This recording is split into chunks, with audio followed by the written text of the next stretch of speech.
Hello everyone, this is মিনিগার Mishu. Welcome back to my new blog. অনেক দিন পর আবার চলে এসেছি আপনাদের মাঝে। আজকে ছিল শুক্রবার, যদি এটা আজকে না, আমি আজকে সোমবার ভয়েস দিচ্ছি। এটা ছিল শুক্রবারের ভিডিও, ভয়েস দেওয়া হচ্ছিল না। তো সকাল থেকে আমি কি করেছি, কি রান্না করেছি, সব কিছু শেয়ার করবো আপনাদের সাথে। আজকে যেহেতু শুক্রবার, তো শুক্রবার মানে একটু ব্যস্ততা থাকে, অন্যান্য দিনও ব্যস্ততা থাকে, সেটা হচ্ছে স্কুল, বাচ্চা কাচ্চা ওগুলা নিয়ে ব্যস্ততা।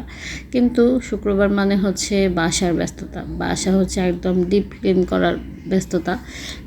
তো এই তো আমি যেহেতু আদার্স কাজ করব, তো সেজন্য আমি একটা আইটেমই রান্না করব। এখানে আমি মুরগি রান্না করে নিচ্ছি।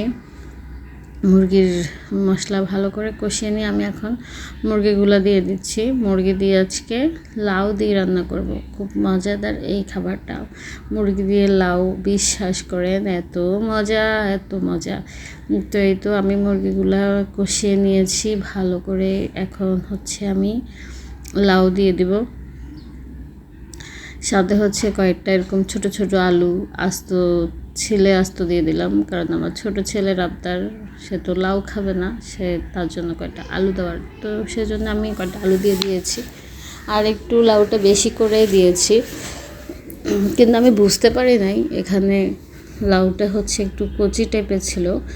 আর এই তো আমার বেসিংয়ের অবস্থা, এগুলো সব ডিপ ক্লিন করতে হবে। আর যে আমার ফ্রিজের অবস্থা, ফ্রিজটাও অনেক দিন হয়েছে ক্লিন করা হয়েছে। তো সেই ফাঁকে ফাঁকে আমি একটু এসে নেড়ে দিচ্ছি। আমার লাউটা কষানোর মধ্যেই সিদ্ধ হয়ে গেছে। আমি বুঝতে পারি নাই লাউটা আমাকে আর একটু পরে দিলে হয়তো, মানে লাউ যে তাড়াতাড়ি সিদ্ধ হয়ে যাবে বুঝি নাই। লাউটা কষানোর মধ্যে সিদ্ধ হয়ে গেছে, সেই জন্য আমি সামান্য পরিমাণ পরিমাণ মতো ঝোল দিয়ে দিচ্ছি, বেশি করে দেই নেই। আবার আরও বেশি দিলে থেকে যাবে, লাউটা একদম গলে যাবে। তারপর অনেকটাই নরম হয়ে গিয়েছে।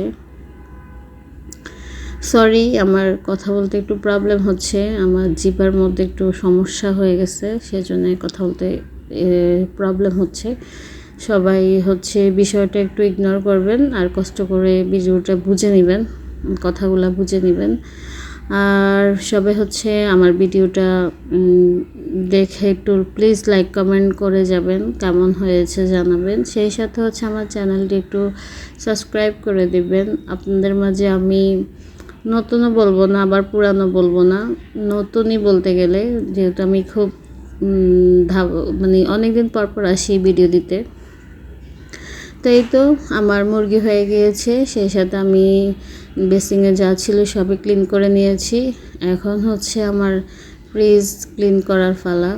তো আমি সকালে ঘুম থেকে উঠে এসে ফ্রিজে সুইচ অফ করে রেখেছি, আর সবগুলো বরফ জমে এখন পানি হয়ে গেছে। পানিটা কি যে ঠান্ডা! আর এই তো আমি সবগুলো বের করে এখন পানিটা নিয়ে নেব। আমার এই পাতিলটা দিয়ে কেউ তাকাবেন না, কারণ এটাতে আমি কোনো রান্নাবান্না করি না, এটাতে এই ধরনের কাজই করা হয়। এটা প্রায় অনেক বছর আগের পাতিল, এখন রান্নাবান্না করা হয় না, এটা আমি এই কাজই করি। তো এই তো আমি একটা প্লেট দিয়ে পানিগুলো তুলে নেওয়ার চেষ্টা করতেছি, সবগুলো এভাবে তুলে নেব। পাশাপাশি কিন্তু আমি অন্য কাজও করতেছি এটার পাশাপাশি। আর এখান দিয়ে তন্ময় পড়ালেখা করতেছে, তন্ময়কে পড়াচ্ছি, সে বসে বসে অঙ্ক করতেছে, তাকে পাশাপাশি পড়াচ্ছি। তো পানিগুলো নিয়ে আমি একটা মাজনির মধ্যে এভাবে ভীম লাগিয়ে নিলাম। প্রথমে আমি ভীম দিয়ে পুরো ফ্রিজটা এভাবে মেজে নিব, মেজে তারপরে আমি এখানে দেখেন পানি দিয়ে তারপর ক্লিন করবো। আর যতগুলো চেম্বার ছিল সবগুলাই আমি ধুয়ে এখন পানি ঝরার জন্য, শুকানোর জন্য দিয়েছি। আর এই তো প্রায় 1 ঘন্টা সময় লাগার পরে আমার এই ফ্রিজের লুক আসছে।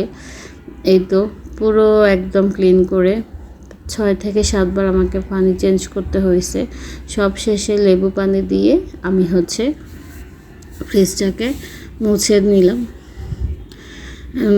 অনেক দিন পর হচ্ছে প্লিজ পরিষ্কার করলে যেরকম কষ্ট হয় তেরকম ময়লাও হয়ে যায় এবং কি অস্বাস্থ্যকর বিষয়টা, এটা কেউ এভাবে করবেন না আশা করি আমার মতো। আমার আসলে মাঝখানে ডেঙ্গু জ্বর হওয়াতে আমার জিনিসটা অনেক লেন্থলি হয়ে গিয়েছে, অনেক দিন ধরে পরিষ্কার করব।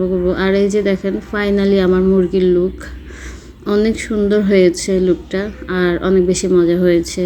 সেই সাথে হচ্ছে ওরা মসজিদে যাবে, রেডি হচ্ছে, ওর বাবার সাথে মসজিদে যাবে, তেহামি এখানে মাথা আশ্রয় নিচ্ছে।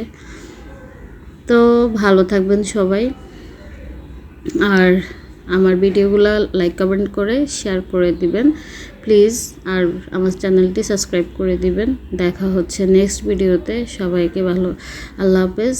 আজকের মতো এখানে শেষ করে দিচ্ছি।